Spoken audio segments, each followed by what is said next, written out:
అధ్యక్షులు అట్లే శత జయంతి సభలో వేదిక మీద ఉన్నటువంటి మన సిఐటి ఆంధ్రప్రదేశ్ కమిటీ అధ్యక్షులు కామ్రేడ్ నరసింహరావు గారు, మన అఖిల భారత ఉపాధ్యక్షురాలు కామ్రేడ్ బేబీ రాణి గారు, అట్లే ఈ శత జయంతి సభలో పాల్గొంటున్నటువంటి కామ్రేడ్స్ అందరికీ ముందుగా నమస్కారం. కామ్రేడ్ పాండే గారి శత జయంతి సంవత్సరం ముగింపు ఈ జూలై 11వ తేదీతోటి ముగుస్తుంది.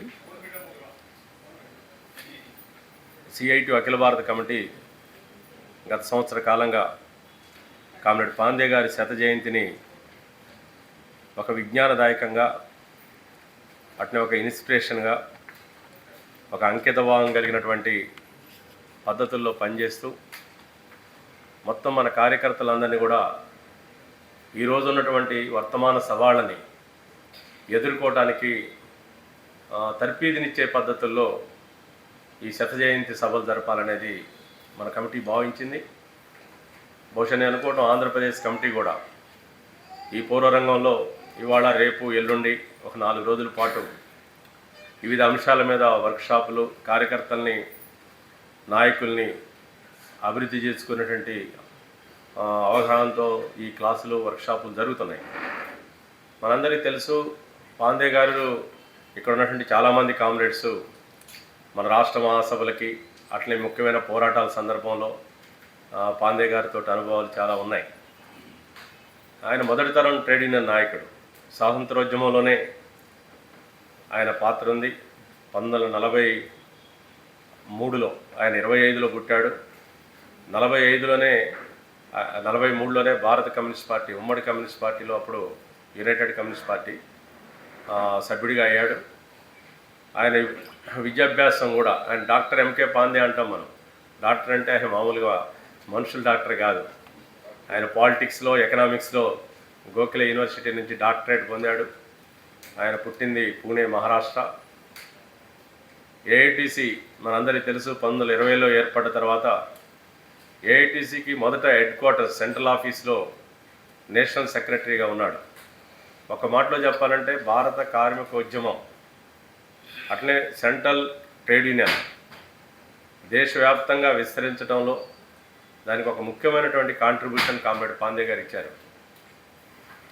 అట్లే కామ్రేడ్ పాండే గారు ఏదైతే స్వాతంత్రానంతరం కార్మికోద్యమంలో వచ్చినటువంటి సంస్కరణవాద దృక్పథం, పాలకవర్గాల కంటగాగే దృక్పథం, అది కూడా మహారాష్ట్రలో అప్పటికే ప్రముఖ ట్రేడ్ యూనియన్ నాయకుడిగా ఉన్నటువంటి డాంగే దానికి నాయకత్వం వహిస్తున్న క్రమంలోనే ఆ వర్గ సంకర విధానాలతో విడగొట్టుకొని భారతదేశ కార్మికోద్యమం ఒక విప్లవకర పందాలో పయనించాలి, అది ఒక వర్గ పోరాట పందాన్ని అనుసరించాలి, దానికి సిఐటిని ఏర్పాటు చేయాలనేటువంటి కామ్రేడ్ బీటీఆర్, కామ్రేడ్ రామ్మూర్తి, అలాగనే దాని ఫౌండర్స్లో కామ్రేడ్ ఎంకే పాండే గారు ఒక ముఖ్యమైన పాత్ర పోషించారు. అందుకనే అప్పటి నుంచి ఆయన చనిపోయేంతవరకు 86 సంవత్సరాలు ఒకవైపు కార్మికోద్యమంలో సిఐటి ఉద్యమానికి రణదివే గారు, రామ్మూర్తి గారు లాంటి మన సంస్థాపక అధ్యక్షులు, ప్రధాన కార్యదర్శులు చనిపోయిన తర్వాత మన భారత కార్మికోద్యమం యొక్క బాధ్యతలు తన భుజస్కంధాల మీద వేసుకున్నాడు. అఖిల భారత ప్రధాన కార్యదర్శిగా పనిచేశాడు, అఖిల భారత అధ్యక్షుడిగా పనిచేశాడు. అది సిఐటికి అధ్యక్షులుగా, కార్యదర్శులుగా పనిచేయటమే కాదు, భారతదేశ ట్రేడ్ యూనియన్ యొక్క క్వాలిటీని, అంటే ఒక గుణాత్మకంగా ట్రేడ్ యూనియన్ ఉద్యమాన్ని మార్చాలంటే కీలకమైనటువంటి రంగాల్లో మన సిఐటి బలపడాలి. అది పోర్ట్స్ కావచ్చు, అది కోల్ మైన్స్ కావచ్చు, అది స్టీల్ కావచ్చు, ఎనర్జీ సెక్టర్ కావచ్చు. ఒక మాటలో చెప్పాలంటే భారతదేశంలో అత్యంత కీ సెక్టార్స్కి ఆయన నాయకత్వ బాధ్యతలు వహించాడు. నేను ఆయన్ని చాలా దగ్గరగా చూసే అవకాశం నాకు దొరికింది. ఎందుకంటే ఆయన all India coal workers federation ప్రెసిడెంట్గా పనిచేసిన క్రమంలో నేను కూడా కోల్ వర్కర్స్ ఫెడరేషన్ ఆఫీస్ బేరర్గా సింగరేణి నుంచి బాధ్యత వహించి పనిచేశాను. ఆ సందర్భంలో ఆయన యొక్క పని, ఆయన యొక్క ఇంటర్వెన్షను, ఆయన యొక్క డైరెక్షను, వీటన్నిటిని కూడా దగ్గరుండి చూసే అవకాశం దొరికింది. ఉదాహరణకి కోల్ రంగంలో అది 8 లక్షల మంది కార్మికులు ఉండేవాళ్ళు ఆ రోజుల్లో పబ్లిక్ సెక్టార్లో. దానికి అఖిల భారత స్థాయిలో జాయింట్ బైపార్టైట్ కమిటీ ఆఫ్ ఇండియా జేబీసీసీ అని ఉండేది. దానికి భారతదేశంలో ఎవరు కోల్ మంత్రి ఉంటే ఆ మంత్రి ఆధ్వర్యంలో ఆ జేబీసీసీ పనిచేసేది. కోల్ ఇండియా డైరెక్టర్లు కానీ, సింగరేణి డైరెక్టర్లు కానీ, ఐఏఎస్ ఆఫీసర్లు చాలా మోస్ట్ ఎక్స్పీరియన్స్డ్ లీడర్స్, ఎగ్జిక్యూటివ్స్గా ఉండేవాళ్ళు. ఒకసారి కలకట్టాలో 7వ బైపార్టైట్ కమిటీ సమావేశం జరుగుతుంది. బొగ్గు శాఖ మంత్రి మమతా బెనర్జీ, అట్లనే coal India chairman, Singareni chairman, ఇలాంటి ఆఫీసర్లు అంతా ఉన్నారు. అన్ని ట్రేడ్ యూనియన్ నాయకులు ఉన్నారు. మొత్తం ఇలాంటి హాల్లో అందరూ కూర్చున్నారు. మరి జేబీసీసీని ఎవరు ఇనాగ్రేట్ చేయాలి ఆ సమావేశాన్ని? మనం ట్రేడ్ యూనియన్లో మనది 5వ వరుస, అంటే ఐఎన్టీసీ, బిఎంఎస్, ఏఐటీసీ, హెచ్ఎంఎస్, దాని తర్వాత మనం 5వ స్థానంలో ఉంటాం. కానీ అలాంటి ముఖ్యమైనటువంటి మీటింగ్ని మినిస్టర్ రావటం అంటే అందరూ పుష్పగుచ్చాలు ఉంచుతారు. కానీ ఆ మీటింగ్ని ఇనాగ్రేట్ చేయటం అంటే దానికి కావలసినటువంటి ఇన్పుట్స్, ఆ మైనింగ్ నాలెడ్జ్ కానీ, ఇంటర్నేషనల్గా ఆ కోలుకున్నటువంటి ప్రొడక్షన్ కానీ, దాని మార్కెటింగ్ కానీ, దానికి ఉన్నటువంటి ఇతర ప్రొడక్టివిటీ కానీ, వీటన్నిటిని దృష్టిలో పెట్టుకొని ఫస్ట్ అందరూ ఆఫర్ చేసేది ఏంటంటే డాక్టర్ ఎంకే పాండే గారు దీన్ని ఇనాగ్రేట్ చేస్తారని చెబుతారు. ఆయన ఒక 15-20 నిమిషాలు మొత్తం ఎగ్జిక్యూటివ్స్ని వీళ్ళందరినీ ఉద్దేశించి మాట్లాడతాడు. మాట్లాడిన తర్వాత ఇక ఎవరు తర్వాత మాట్లాడాల్సి వచ్చినా ఫస్ట్ రిఫరెన్స్ డాక్టర్ పాండే గారు చెప్పారనే పత్తులో మాట్లాడాలి. ఒక్క మాటలో చెప్పాలంటే భారత కార్మికోద్యమం సిఐటిఆర్కి ఒక ఆణిముత్యం లాంటి నాయకుడు కామ్రేడ్ డాక్టర్ ఎంకే పాండే గారు అనేది నేను చూశాను. ఆయన అంతేకాదు, సివిల్ ఏవియేషన్, అది విమానయాన రంగం కావచ్చు, అది ఓడరేవులు కావచ్చు, భారతదేశంలో కీ సెక్టార్స్ అన్నిటికీ ఆయన నాయకత్వంలో, ఆయన యొక్క గైడెన్స్లో ఆ రకంగా మన ఉద్యమం ముందుకు సాగింది. అంతేకాదు మన కన్స్ట్రక్షన్ వర్కర్స్ ఫెడరేషన్, భారతదేశంలో అసంఘటిత రంగంలో చాలా పెద్ద సంఘం, కోట్లాది మంది కార్మికులు పనిచేసే రంగం. అది మొదట్లో కొన్ని రాష్ట్రాల్లో యూనియన్లుగా ఉండేది. అలాంటి దాన్ని ఒక దేశవ్యాప్త ఫెడరేషన్గా ఏర్పాటు చేసి అలాంటి కోల్ వర్కర్స్ ఫెడరేషన్కి అఖిల భారత నాయకుడిగా పనిచేశాడు. అంతేకాదు ఇన్సూరెన్స్, ఎల్ఐసి ఏజెంట్ల ఆర్గనైజేషన్, ఇలాంటి ఆర్గనైజేషన్ అంటే అది సర్వీస్ సెక్టార్ కావచ్చు, అది అనార్గనైజ్డ్ సెక్టార్ కావచ్చు, వీటన్నిటిలో కూడా తనదంటూ ఒక ముద్ర వేశాడు. అంతేకాదు పాండే గారిని అసలు ఏ టైంలో ఆయన నాయకత్వ బాధ్యతలు వహించాడు, ఇది మనకి అన్నిటికంటే చాలా కీలకమైన అంశం. 1991లో నయా ఉదారవాద విధానాలు ఇంట్రొడ్యూస్ అయినాయి పివి నరసింహారావు, మన్మోహన్ సింగ్ కాలంలో. అది ఇంప్లిమెంటేషన్లోకి వచ్చాక, నూతన ఆర్థిక విధానాలు అమల్లోకి వచ్చిన తర్వాత భారత కార్మికోద్యమంలో భిన్నాభిప్రాయాలు ఉన్నాయి. భారత పాలక వర్గాలు దీన్ని చాలా హైప్ చేసినాయి. ఈరోజు భారతదేశానికి కావాల్సింది న్యూ ఎకనామిక్ పాలసీ. మన వరల్డ్ ఎకానమీ తోటి మనం మిళితమై ఉండాలి. మన ప్రపంచ ఆర్థిక వ్యవస్థతోటి భారతదేశం అనుసంధానం కాకపోతే భారతదేశానికి భవిష్యత్తు లేదు అనే పద్ధతుల్లో పాలక వర్గాలు, ఆ పాలక వర్గాల యొక్క భ్రమల్లో ఐఎన్టీసీ లాంటి సంఘాలన్నీ కూడా ప్రైవేటైజేషన్కి ముందు ప్రోగా ఉన్నాయి. మరి ఈ స్థితిలో లెఫ్ట్ ట్రేడ్ యూనియన్లో పెద్ద సంఘంగా ఉన్నటువంటి ఏఐటీసీలో కూడా ఒక రకంగా కొంత సంస్కరణవాద ప్రభావం కూడా ఉంది. కానీ ఈ నేపథ్యంలో న్యూ ఎకనామిక్ పాలసీ యొక్క భవిష్యత్తు ఎలా ఉంటుంది అది ఇవాళ మనం 35 సంవత్సరాల తర్వాత ఇవాళ మనం క్లాసులు పెట్టుకుంటున్నాం, వాటి గురించి కొంత డిస్కస్ చేస్తున్నాం. కానీ మొదటి దశలోనే 1991 ఇంట్రొడ్యూస్ చేసినప్పుడే భారతదేశంలో ఈ నూతన ఆర్థిక విధానాలు అనేవి ఇది భారతదేశం యొక్క సార్వభౌమత్వాన్ని విధ్వంసం చేస్తాయని ఒక బుక్ రాశాడు కామ్రేడ్ పాండే గారు. అది మొత్తం దేశంలో నలుమూలల అన్ని భాషల్లో కూడా ప్రచురించబడింది. సిఐటికి ఒక మార్గదర్శకత్వం, అంటే ఒక కొత్త సంస్కరణలు వచ్చినప్పుడు సిఐటి ఏ పందాలో వెళ్ళాలి, అది సామ్రాజ్యవాద వ్యతిరేక పందాలు, మల్టీనేషనల్ కంపెనీల వ్యతిరేక పందాలు, బడా కార్పొరేట్ల వ్యతిరేక పందాలు వెళ్ళాలంటే న్యూ ఎకనామిక్ పాలసీని అవుట్ రేటెడ్గా మనం తిరస్కరించడమే కాదు, దానికి ప్రతిఘటన కూడా ఉండాలని అదే 1991లో అఖిల భారత సమ్మెను ప్రారంభించాం. ఇవాళ మనం చెప్పాల్సి వస్తే ఈ 35 సంవత్సరాల కాలంలో 23 అఖిల భారత సమ్మెలకి పునాది వేసింది డాక్టర్ ఎంకే పాండే గారు అనేది మనం సగర్వంగా చెప్పుకోవచ్చు. కానీ ఈరోజు భారతదేశ కార్మికోద్యమం తన అనుభవాల్లో నుంచి నేర్చుకుంది. అనేక ట్రేడ్ యూనియన్లు కూడా తమ అనుభవాల నుంచి నేర్చుకున్నాయి. ఆ రోజు మన సిఐటియు, మన మార్గదర్శకులు ఏ విధానం అయితే చెప్పారో ఇవాళ దేశంలో ఐక్య కార్మికోద్యమం ముందుకు సాగటానికి ఇవాళ ఏదైతే ప్రైవేటీకరణ విధానాలను వ్యతిరేకిస్తున్నామని పాలసీగా కూడా కొన్ని కార్మిక సంఘాలు అంగీకరించక తప్పటలేదు. న్యూ ఎకనామిక్ పాలసీ ఇవాళ మన నయా ఉదారవాద విధానాలు అంటున్నాం, లిబరలైజేషన్ పాలసీస్ అవి ఇప్పుడు పనికిరావని ఈరోజు అన్ని కార్మిక సంఘాలు మాట్లాడుతున్నాయి. రాజకీయ రంగంలో కూడా చాలా పార్టీలు ఇవాళ అమలు చేస్తున్నప్పుడు కూడా కార్మిక వర్గంలో పోరాటాలు వచ్చిన తర్వాత ఏదో ఒక రూపంలో దాన్ని సపోర్ట్ చేస్తున్నాయి. అందుకని మనం చెప్పాలనుకున్నది ఇవాళ మన సిఐటి ఉద్యమానికి పాండే గారు ఇచ్చినటువంటి కాంట్రిబ్యూషన్ ఒక్క అంశమే కాదు. ఈపీఎస్ 95 వచ్చింది, ఎంప్లాయీస్ పెన్షన్ స్కీమ్ వచ్చింది. యాక్చువల్గా సిఐటి యొక్క పాలసీ పిఎఫ్ తర్వాత గ్రాట్యుటీ తర్వాత పెన్షన్ అనేది థర్డ్ రిటైర్మెంట్ బెనిఫిట్గా ఉండాలి, ఇది మన విధానం. కానీ ఈపీఎస్ 95 వచ్చినప్పుడు అది పిఎఫ్లో నుంచి కొంత భాగాన్ని పెన్షన్కి పంపించి ఆ రకంగా పెన్షన్ స్కీమ్ వస్తే అన్ని కార్మిక సంఘాలు సంబరాలు చేసుకున్నాయి, కార్మిక వర్గానికి పెన్షన్ వచ్చిందని. కానీ కామ్రేడ్ పాండే గారు చెప్పాడు, ఇది 100 రూపాయలు తీసుకొని దిగిపోయేటప్పుడు 20 రూపాయలు ఇచ్చే పెన్షన్ అని ఒక కార్టూన్ తోటి ఒక బుక్ రాశాడు. ఈపీఎస్ 95 దాని పూర్వాపరాలు, అది కార్మిక వర్గానికి ఏ రకంగా అది బ్యాక్ ప్యాకెట్ అంటే అది మన పాకెట్ని ఎలా దొంగిలిస్తుంది అనే దాన్ని రాశాడు. అలాగనే మనం చూస్తుంటాం ఇవాళ దేశంలో ధరలు పెరుగుతుంటాయి. ధరలు పెరిగినప్పుడు అది పబ్లిక్ సెక్టార్ అయినా, అది సంఘటిత రంగమైనా, అది షెడ్యూల్డ్ పరిశ్రమలైనా, కీ పాయింట్ ఏంటంటే నిజ వేతనాలను నిలుపుకోవడానికి మనం డిఏ అనేటువంటిది చాలా ముఖ్యమైనటువంటి అంశం. ఆ డిఏ అది కేంద్ర రాష్ట్ర ప్రభుత్వ ఉద్యోగులు కూడా కీలమైంది. అలాంటి డిఏ క్యాలిక్యులేషన్లో దాని బాస్కెట్లో ఏ సరుకులకి ఎంత స్థానం ఉండాలి, అందులో ఆహార ధాన్యాల పాత్ర ఎంత ఉండాలి, ఆహారేతర వస్తువుల పాత్ర ఎలా ఉండాలి.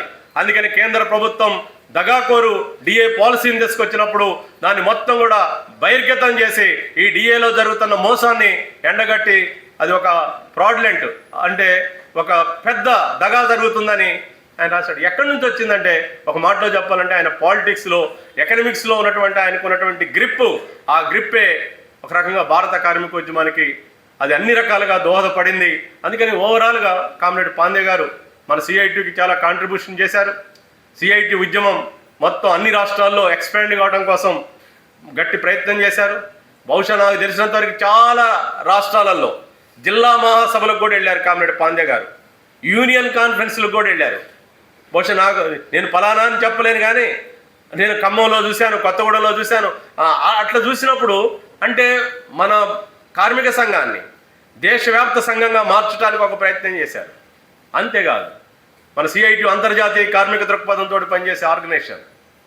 ఈరోజు ప్రపంచ కార్మికులారా ఏకంగండి అనేది నినాదం కాదు, ఇది ఆచరణాత్మకమైనటువంటి ఒక విధానంగా ముందుకెళ్లాలంటే ఇవాళ గ్లోబలైజేషన్ పాలసీలు అన్ని దేశాల్లో కుడియడముగా ఈ నయా ఉదారవాద విధానాలు అమలవుతున్నాయి. అన్ని దేశాల్లో కార్మిక వర్గం యొక్క నిజ వేతనాలు పడిపోతున్నాయి. అన్ని దేశాల్లో కార్మిక చట్టాల్లో మార్పులు వస్తున్నాయి. అంటే పెట్టుబడిని రక్షించడానికి, పెట్టుబడి యొక్క లాభాలని కాపాడటానికి దాని భారాలన్నింటినీ కూడా కార్మిక వర్గం మీద వేసి ఇవాళ ప్రపంచవ్యాప్తంగా కూడా కార్మిక వర్గం మీద దాడులు జరుగుతున్నాయి, అసమానతలు పెరుగుతున్నాయి. మరి ఈ నేపథ్యంలో ఒక వరల్డ్ కాన్సెప్ట్ అంటే ఒక అంతర్జాతీయ దృక్పథం ఉండాలంటే మొత్తం ప్రపంచంలో ఉన్నటువంటి కార్మిక సంఘాలన్నిటితోటి నిత్య సంబంధాలు కొనసాగించినటువంటి కామ్రేడ్ పాండే. మనందరికీ తెలుసు ఇంటర్నేషనల్ ఎనర్జీ అండ్ మైనర్స్ ఆర్గనైజేషన్కి ఆయన అంతర్జాతీయ స్థాయిలో దాని కో ప్రెసిడెంట్గా ఉన్నటువంటి స్థితి ఉంది. మన మహాసభలకు కూడా ఇప్పుడంటే మనం కొద్దిగా ఫారిన్ డెలిగేట్స్ని తక్కువ పిలుస్తున్నాం. మొదటి దశలో మన మహాసభలకి చాలా దేశాల నుంచి, కేవలం సోషలిస్ట్ దేశాలే కాదు, ప్రపంచంలో ఉన్న పెట్టుబడిదారీ దేశాల నుంచి కూడా, చాలా మిలిటెంట్ ట్రేడ్ యూనియన్స్ ఫ్రాన్స్ నుంచి కూడా ఇట్లా అనేక దేశాల నుంచి సిఐటికి మంచి సంబంధాలు ఏర్పాటు చేయడంలో ఇవాళ వరల్డ్ ఫెడరేషన్ ఆఫ్ ట్రేడ్ యూనియన్లో మనం చాలా రోజుల పాటు అందులో సభ్యులుగా లేము. కానీ వరల్డ్ ఫెడరేషన్ ఆఫ్ ట్రేడ్ యూనియన్ని ఒక క్లాస్ ఓరియంటెడ్ ట్రేడ్ యూనియన్గా మారిన తర్వాత అది మారటానికి మనం ఇన్పుట్స్ ఇచ్చి చివరిగా దాంట్లో మనం ఒక ముఖ్యమైనటువంటి పాత్రను పోషిస్తున్నాం. అంటే సిఐటియు ఒకవైపు అంతర్జాతీయ కార్మిక దృక్పథం, రెండో భారతదేశంలో కార్మిక సంఘాలన్నిటిని కూడా ఒక ప్లాట్ఫామ్ మీదలోకి తీసుకొచ్చాం. 2013 సంవత్సరం మనందరికీ గుర్తుంటుంది. 2014లో బీజేపీ ప్రభుత్వం అధికారంలోకి వచ్చింది. కానీ 2013 సంవత్సరం దాకా భారత కార్మికోద్యమం యొక్క దారి ఏంటి? భారత కార్మికోద్యమం యొక్క దారి యునైటెడ్ యాక్షన్స్. అంటే ఇవాళ భారతదేశంలో ఉన్నటువంటి అన్ని కార్మిక సంఘాలు బిఎంఎస్, ఐఎన్టీసీ, సిఐటి, హెచ్ఎంఎస్ అందరూ కలిసి ఏర్పడిన ప్లాట్ఫామ్ 2013 దాకా ఉంది. అంటే సిఐటి పుట్టినప్పుడు యూనిటీ అండ్ స్ట్రగుల్ అన్నాం. ఆ యూనిటీ అండ్ స్ట్రగుల్ అంటే చాలా మందికి అర్థం కాలేదు. కానీ మనకి అర్థమైంది, భారత కార్మిక వర్గాన్ని ఐక్యం చేయొచ్చు, విధానాల పరంగా ఐక్యం చేయొచ్చు, సమస్యల ప్రాతిపదిక మీదుగా ఐక్యం చేయొచ్చు. దానికి చిత్తశుద్ధి ఉండాలి, దానికి విశాలమైనటువంటి భావాలు ఉండాలి. ఆ రకమైనటువంటి ఏ రకమైనటువంటి బెంకు లేకుండా అంటే ఐక్యతతో ఉంటే మనం వెనకబడతామో, ఐక్యతతో ఉంటే మనల్ని ఎవరైనా తీసుకెళ్తారేమో, ఈ రకమైనటువంటి బెరుకులు లేకుండా భారతదేశంలో నిజంగా ఐక్య కార్మికోద్యమాల వారధి సిఐటి అని నిలబెట్టడంలో కామ్రేడ్ పాండే గారి పాత్ర అనిర్వచనీయమైనటువంటిది నేను భావిస్తున్నాను. అంతేకాదు మన పాండే గారి యొక్క ఇంటర్వెన్షన్ ఎలా ఉంటుందంటే, నేను చూశాను ఆయన బ్యాగులో, ఆయన సిఐటి ఆల్ ఇండియా జనరల్ సెక్రటరీగా చేశాడు, ప్రెసిడెంట్గా చేశారు, కానీ ఆయన బ్యాగులో లెటర్ హెడ్ ఉంటుంది. ఆయన letter head all India CIT ఆఫీస్లోనే కాదు, ఆయన బ్యాగులో క్యారీయింగ్ బ్యాగులో ఆయన లెటర్ హెడ్ ఉంటుంది. ఎందుకు ఆయన లెటర్ హెడ్ని తీసుకెళ్తాడు? కారణం ఏంటంటే, ఏదన్నా ఒక ఇండస్ట్రీ దగ్గరికి వెళ్ళినప్పుడు, ఏదన్నా ఒక కాన్ఫరెన్స్కి వెళ్ళినప్పుడు అక్కడ కార్మికులు కొన్ని విషయాలు చెబుతారు. ఆ విషయాలు చెప్పంగానే ఆయన దానికి ఇమీడియట్గా వితిన్, అంటే ఈరోజు ఈవినింగ్ చెబితే రేపు ఉదయానికల్లా దాని మీద ఆయన జోక్యంతో ఆయన లెటర్ ఆ మేనేజ్మెంట్కి కానీ ఆ ప్రభుత్వానికి కానీ వాటికి కానీ ఇమీడియట్గా వెళ్ళేది. ఒక్క మాటలో చెప్పాలంటే దాన్నే ఇనిషియేషన్ అంటాం, చొరవ అంటాం. అంటే ఒక సమస్య చెప్పినప్పుడు మేము ఈసారి ఆలోచిస్తాంలే, దీన్ని కొద్దిగా మేము మాట్లాడతాంలే, ఓకే మాట్లాడుకోవాలి, చర్చించుకోవాలి, నో డౌట్. కానీ ఒక ప్రాపర్ ఇంటర్వెన్షన్ అనేటువంటిది అది కామ్రేడ్ పాండే గారి నుంచి మనం చాలా సందర్భాల్లో చూసాం. అంతేకాదు ఒక అఖిల భారత నాయకుడు సాధారణమైనటువంటి కార్మికులతోటి ఆ కలిసిమెలిసి, అంటే ఆయన దగ్గరికి వెళ్ళి ఏదైనా మాట్లాడాలంటే అది భాష గురించి కాదు పాయింట్, ముందు మాట్లాడాలంటే ముందు అసలు ఆ రకమైనటువంటి ఒక కామ్రేడ్ రిలేషన్షిప్, అంటే ఒక స్వేచ్ఛగా మాట్లాడవచ్చు. ఈ రకమైనటువంటి అన్ని కూడా కామ్రేడ్ పాండే గారిలో మనం చూడగలం. ఆయన సిపిఐఎం పోలిట్ బ్యూరోగా పనిచేశాడు. భారతదేశంలో ఒక మాటలో చెప్పాలంటే ఏ ఇండస్ట్రీలో ఏ executive top most board of డైరెక్టర్స్తో మాట్లాడాడు. అటామిక్ ఎనర్జీలో ఒక ముఖ్యమైన పరిణామం జరిగింది, మీ అందరికీ తెలుసా. ఉమ్మడి ఆంధ్రప్రదేశ్లో అటామిక్ ఎనర్జీలో మన సిఐటి నాయకుడిని ఒక కార్మికుడు చనిపోతే, అది హాస్పిటల్ నిర్లక్ష్యంతో చనిపోతే దాని మీద గొడవ చేస్తే ఆయన డిస్మిస్సిల్ చేశారు హెవీ వాటర్ ప్లాంట్లో. భారతదేశ చరిత్రలో అంతకుముందు రవీంద్ర శుక్లా గారు రాజస్థాన్లో అటామిక్ ఎనర్జీలో సిఐటి నాయకుడిని రిమూవల్ చేశారు. కానీ ఎప్పుడు కూడా ఒక్కసారి రిమూవల్ చేసినటువంటి నాయకుడిని మళ్ళీ రీఇన్స్టేట్ చేయలేదు. కానీ పాండే గారి టైంలో హెవీ వాటర్ ప్లాంట్లో మన యూనియన్ జనరల్ సెక్రటరీని డిస్మిస్సిల్ చేస్తే ఆ రోజు కేంద్ర ప్రభుత్వంతో, ఐకే గుజరాల్ తోటి, ఇంకా అనేక మంది మినిస్టర్లతోటి మాట్లాడి ఫస్ట్ టైం భారతదేశ చరిత్రలో మళ్ళీ మన జనరల్ సెక్రటరీని రీఇన్స్టేట్ చేయడంలో కామ్రేడ్ పాండే గారి యొక్క ఇంటర్వెన్షన్. నేను ఎందుకు చెబుతున్నానంటే ఆయన యొక్క స్కిల్, ఆయన యొక్క డెప్త్, ఆయన యొక్క కామ్రేడ్ రిలేషన్షిప్, ఆయన చొరవ, ఇవన్నీ ఈరోజు మన భారతదేశ కార్మికోద్యమంలో మనం పనిచేస్తున్నటువంటి నాయకులుగా, కార్యకర్తలుగా మనం పుణికి పుచ్చుకోవాలి. ఈరోజు మన ముందు ఉన్నాయి కూడా చాలా పెద్ద సవాళ్ళు ఉన్నాయి. మనందరికీ తెలుసు ఈరోజు సామ్రాజ్యవాద వ్యతిరేక చైతన్యం రావాలి మనకి. నిజంగా ఈరోజు ఇరాన్ మీద దాడి, క్యూబాని కబళించడం, మన అఖిల భారత మహాసభలప్పుడే వెనిజులా అధ్యక్షుడిని కిడ్నాప్ చేయటం, ఒక్క మాటలో ఒక దేశ సార్వభౌమత్వాన్ని బహిరంగంగా మొత్తం కూడా ఎక్కడికక్కడ డిస్మాంటిల్ చేస్తుంది. ఈరోజు 94 సంవత్సరాల రాహుల్ కాస్ట్రోని ఆ రోజు క్యూబా విప్లవం తర్వాత అక్కడ ప్రైవేటు ఆయిల్ కంపెనీలని, ప్రైవేటు బ్యాంకుల్ని, అలాగనే రవాణాని అన్నింటినీ కూడా జాతీయం చేసింది ఫెడరల్ కాస్ట్రో నాయకత్వంలో ఉన్నటువంటి కమ్యూనిస్టు ప్రభుత్వం క్యూబా. అది ఈరోజు అమెరికాకి గిట్టడం లేదు. గత 60 సంవత్సరాల నుంచి దిగ్బంధనం. ఇవాళ చెబుతున్నారు వాళ్ళు అమెరికా కోర్టుల్లో 5,000 క్లెయిమ్లు వేశారు, కేసులు వేశారు. ఏమని అడుగుతున్నారు? మాకు $9 బిలియన్ డబ్బు ఇవాళ క్యూబా కట్టాలంటున్నారు. ఆ రోజు $1.7 బిలియన్ అయిందంట వాళ్ళ ఆస్తులు, అసెట్స్. అవి వాళ్ళు ఉన్నటువంటి లెక్కల్లో చూస్తే $9 బిలియన్ క్యూబా కట్టి తీరాలంటున్నారు ఇవాళ అమెరికాలో ఉన్నటువంటి కోర్టులు. క్యూబా కూడా చెబుతుంది ఏమనంటే, నీకు $9 బిలియన్ కాదు, 60 ఏళ్ళు దిగ్బంధనం చేశావు, మా దేశంలో ఎగుమతులు ఎళ్ళనివ్వలేదు, మాకు దిగుమతులు రానివ్వలేదు, మొత్తం బ్లాక్అవుట్ చేశావు, మాకు $150 మిలియన్ నష్టం చేశావని వాళ్ళ క్యూబా సవాల్ చేస్తుంది.